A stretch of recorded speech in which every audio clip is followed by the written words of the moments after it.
Bonjour, nous nous retrouvons ici pour un tuto vidéo sur la modélisation des pièces pliées. Les modélisations des pièces pliées, il s'agit donc d'un outil de tôlerie. Pour ceci, il faut afficher sur votre barre d'état, si ce n'est pas déjà fait, la tôlerie. Vous allez donc dans Affichage, barre d'outils, vous descendez et vous cherchez sur tôlerie. La barre d'état s'affiche ici ou ailleurs et vous avez donc les différents outils de tôlerie qui sont à votre disposition. Sur votre TD de la page DR2, on vous demande de créer une nouvelle pièce, ce que j'ai fait, de l'enregistrer sous le nom d'exercice de tôlerie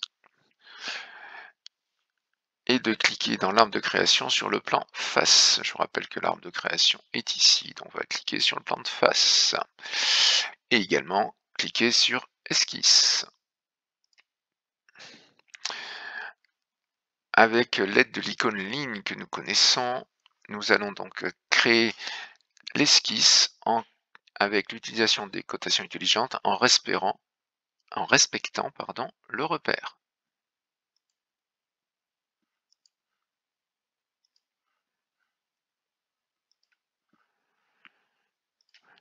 Une fois que vous avez tracé, je vous invite dans les cotations intelligentes de toujours commencer par les plus grandes cotations.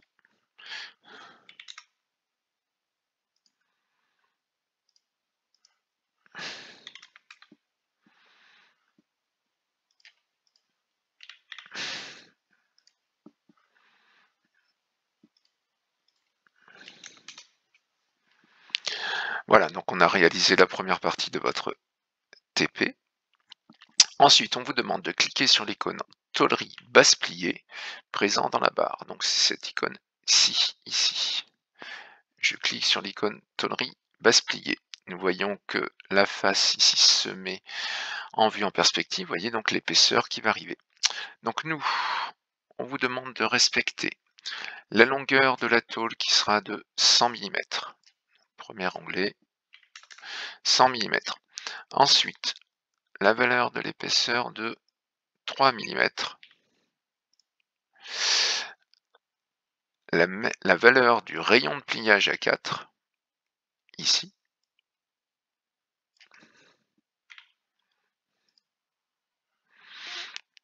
Et la valeur de perte au pli positive dans la zone de pliage. Vous sortez de Factopa, vous cliquez sur zone perte au pli, tac, et on vous demande de valeur positive de 6 mm.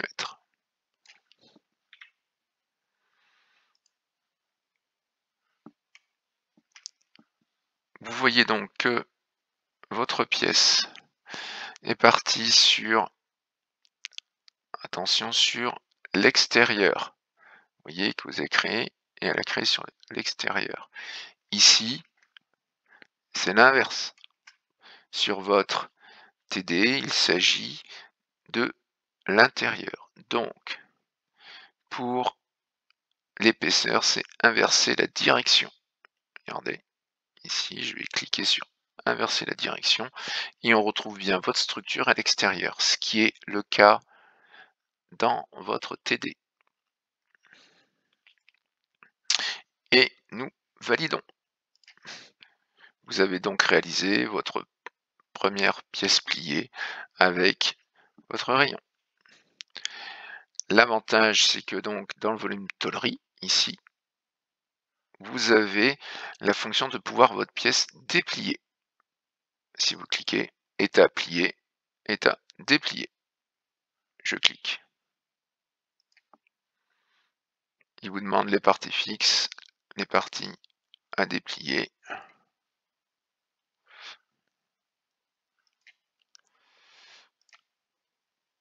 Valider. Voilà. Il vous a donc fait votre tôle en état déplié.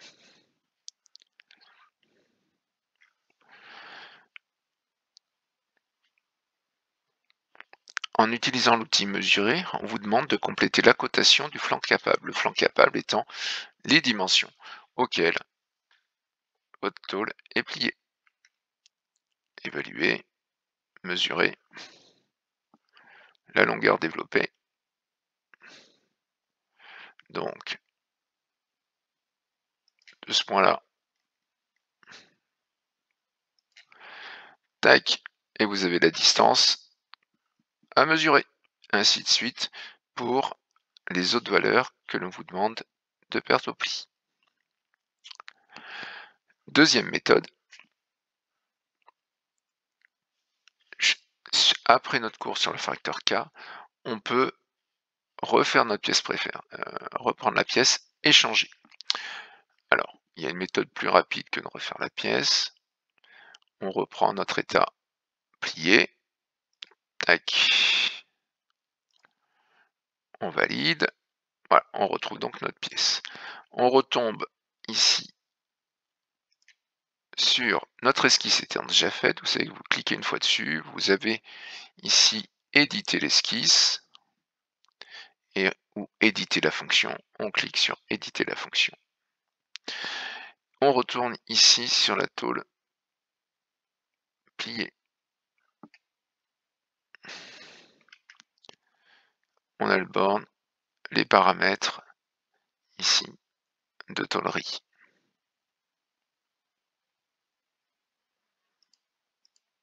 Nous n'avons donc plus accès aux modifications pour indiquer le facteur K.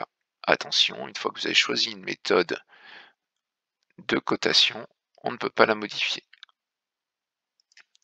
Nous allons donc rééditer une nouvelle pièce, la même, en utilisant le facteur K comme indiqué. Nouvelle pièce.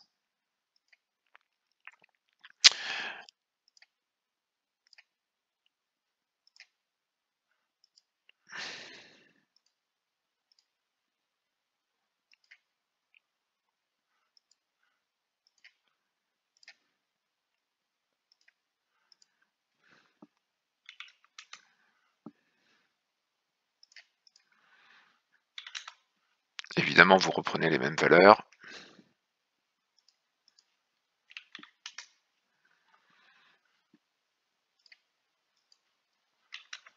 Une fois indiqué, vous pouvez donc valider votre cotation.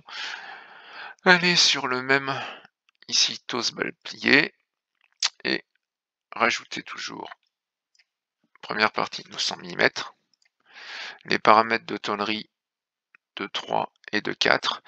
Mais ici, dans la zone de pliage, on va d'avoir une perte au pli, le facteur K utilisé et le calcul que vous aurez trouvé ici de 0.353. Vous validez et votre tôle est faite.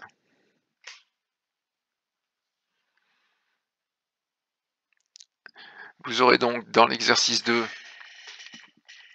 la réalisation d'une pièce qui sera faite sans tuté vidéo,